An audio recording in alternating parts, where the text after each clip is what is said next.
guys, it is our last day of quarantine and I am so excited. So we're getting ready to go back out there and see the world again. I'm really excited to get back into the forest, and I've got some stuff out there I want to film with you guys soon. But for today, I'm going to be switching over my wardrobe from my fall winter wardrobe to my spring summer wardrobe, because it has turned into spring in the 2 weeks we've been locked in this house, and so I need to be ready for that. It's still a little bit cool, so I am wearing tights under my dress, but definitely ready for more of a spring vibe, to get rid of some of the heavier dark fabrics and bring in something new and fun. This trunk behind me, even though it's in the living room, is actually where I keep my off-season clothing. I know a lot of people get plastic totes and that kind of thing, but I don't have any of those, and we have very limited storage in our house, which I'm actually thinking about doing a series on weird things in my European house, things that are different from your typical American home, at least the parts of America I've lived in. But yeah, most homes here in Belgium do not have closets. So we brought furniture that had a lot of storage, like these trunks, and this one is in here as a coffee table, but it also is where I keep my off-season clothes.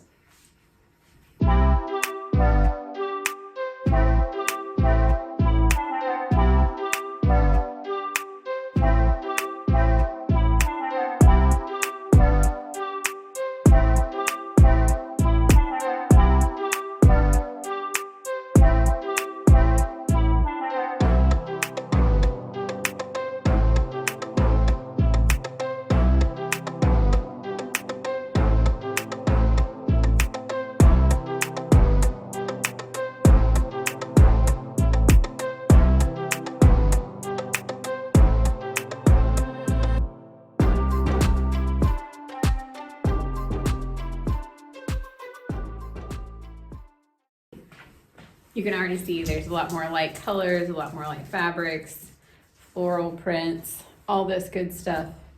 I'm really excited about this, so let's take it upstairs.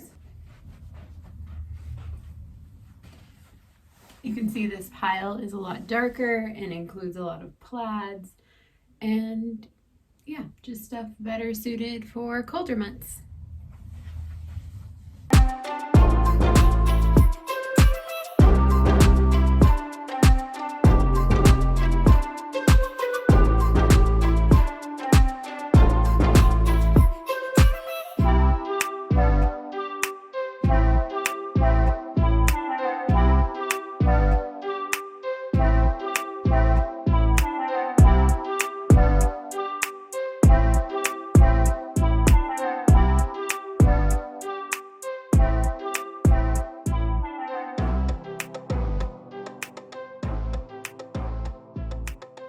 So I'm just popping on here to say, don't judge me too harshly for the little hat fashion show you're about to see. I didn't really realize that the camera had a wide enough shot to even see the hats, and once I did realize, I figured I'd just cut this part out of the video. But I actually thought it was kind of funny and cute and added character to the video. So I'm going to bring you guys along on this journey of me rediscovering my own hats and trying to figure out how to put them on my head. I hope you enjoyed as much as I did.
Okay, so I got all of the spring summer stuff in here right now.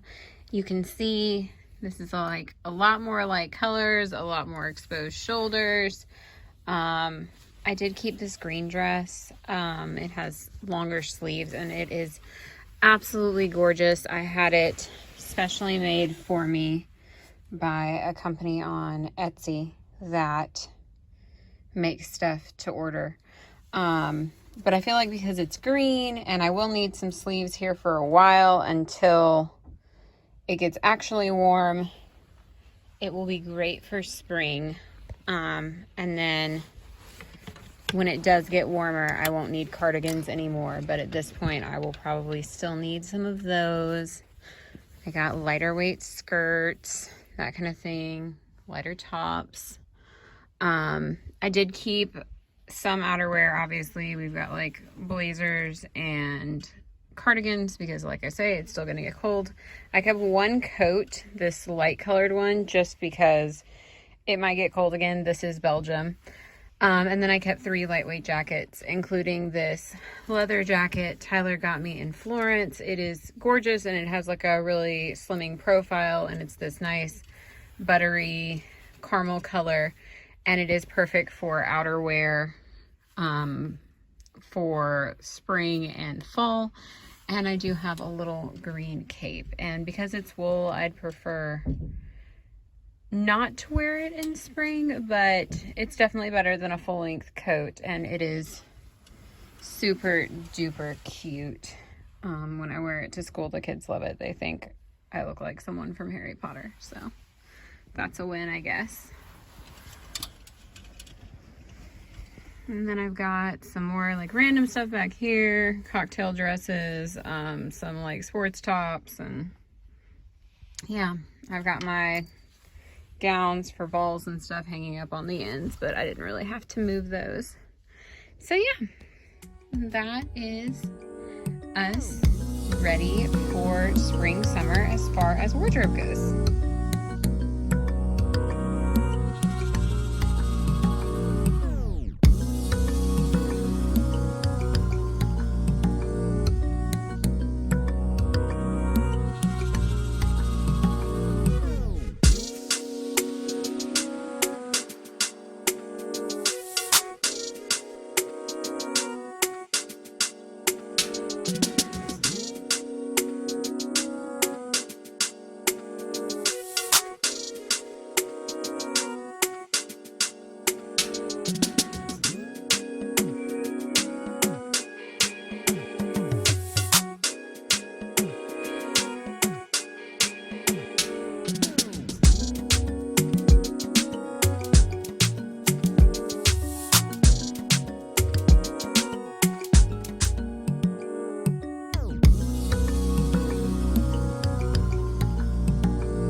Okay guys, so I'm going to show you one little craft I do a lot. So I never get rid of the wax in the bottom of candles, like jar candles like this.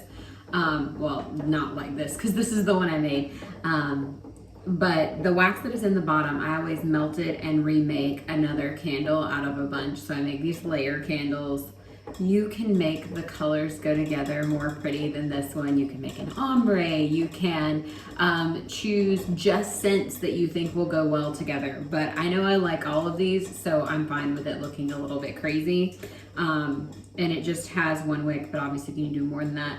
It's really, really easy. I just melt the candles down inside their jar, what remains of them, in a water bath, and then I pour it in, and once a layer sets, then I pour another layer on top of it, and so on and so forth. Today I'm doing something a little bit different, but I just wanted to show you this so you would know what I'm usually doing with my candle wax, and I'm using basically the same process. But today I am starting a project, making a little centerpiece for Easter, just for fun, even though I don't usually do Easter decorations. So I started by collecting up, get down here. So I collected up some eggshells that we actually used for meals over the last several days. And I tried to be careful and just break off the top portion. And I was more successful with some than others, but there you go. And I'm going to put wicks inside all of them. You can see these guys already have their wicks. And then I'm going to pour wax inside to make egg candles for an Easter centerpiece, which I will show you next week, probably when I do my Easter video.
Quite have as much wax as I thought I would, but this will give you an idea of how I did it. So when you see the completed project next week on my Easter episode, you will know how we got to this place.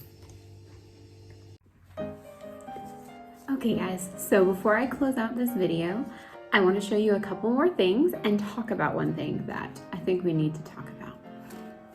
First off, I have this really adorable thing and I got it from a local artist. There is a lady in our shape community who works in clay and makes these adorable little gnome houses, fairy houses, whatever you want to call it. It says home, very, very cute. It's got all of these windows. And she included a little battery powered candle in there, so that's good because I wouldn't want to burn a candle in something I'm going to send to someone. Because yes, this is going to be a gift to a family member. I think there is virtually no way she will see this.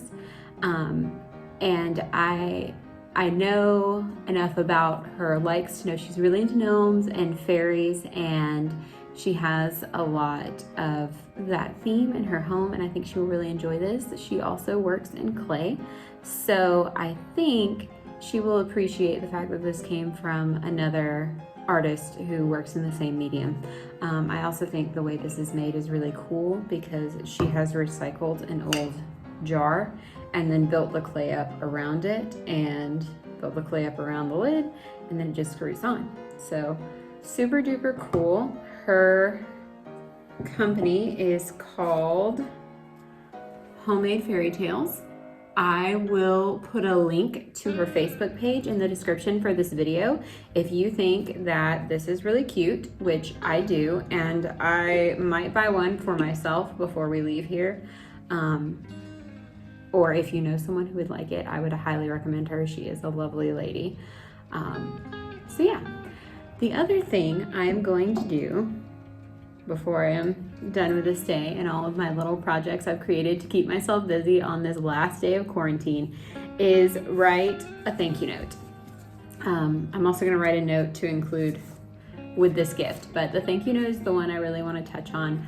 I'm writing a thank you note because we were lucky enough during our quarantine to have one of my husband's co-workers, well, I think it was probably more his wife than him, who made us a whole dinner, like 3 courses, and brought it over and dropped it at the door. And that was so generous of her. And I know a lot of people didn't get that kind of support when they were quarantined, and that's really sad. But it was wonderful of her to think of us that way. And I think she actually did this for several people in the office, because, you know, there was a bunch of us quarantined all at the same time. So I'm going to write them a thank you note. And I really think if you are not in the habit of writing thank you notes for nice things people do for you, especially for gifts and that kind of thing, you should really consider it. This is not a preachy channel, and I'm not going to get on here and tell you how to live your life or what will make you a better person or a more classy person or classic or there are a lot of words I could throw out, but I'm not going to tell you any of those things. But I am going to say that for me, this is one of those kind of old school things that is worth bringing back. There are lots of old school things that are not worth bringing back, and people who glorify past times in the world. I get it on a surface level, but on a really deeper level, do you really want that? I think probably not. But as far as writing a thank you note, it's a good plan. You should really try and consider it. If you cannot bring yourself to put pen to paper, maybe an email. Text messages, it just seems really informal. I don't know. And maybe I'm too formal, and you can totally have a differing opinion. Feel free to tell me down in the comments if you think I am rude for telling you to write thank you notes, or if you think that is the way to go and it's a lost art form and more people should get into it. A lot of people like to preach like, oh yeah, these young people don't do this and they should do that and all this stuff. But I know a lot of people much older than me who also are not sending thank you notes. So I think we should all just come to a consensus together that thank you notes are great, and you should send them more often. Gratitude is very important, and there's really nothing stopping you from showing gratitude. And this is one way I like to do it. It's something people can hold in their hand. It's more than just a text message. But I guess however you show it is up to you. This is how I'm gonna do it right now. You can get yourself cute stationery. You can get a cute little pin with a pole dancing kitty on it. I have a stamp with our return address that I use when I'm actually mailing them. This one will be hand delivered by my husband when he goes back tomorrow, so that will not be necessary. But whatever it takes to get you up, like the get up and go to get it done. If it's not the get up and go, if you feel awkward or whatever, I promise practice makes it less painful. I understand things make me socially awkward too, but it's not that bad. You can totally do it, and people will really love and appreciate it, I promise. Okay guys, so that's gonna be it for me today. I hope you enjoyed this video. It was kind of a spur of the moment project for me. I was just really excited for the last day of quarantine. I hope you enjoyed it as much as I did. Don't forget to like it if you liked it, and make sure you subscribe and ring the notification bell, because that's how you're going to know when I put out new videos. Also, feel free to leave me a comment down below and let me know what you thought. Do you agree that people should write thank you notes? Are you anti thank you note? How do you feel about the transition into spring and more fun clothing? And yeah, just let me know whatever your thoughts are. Thanks, guys. Bye.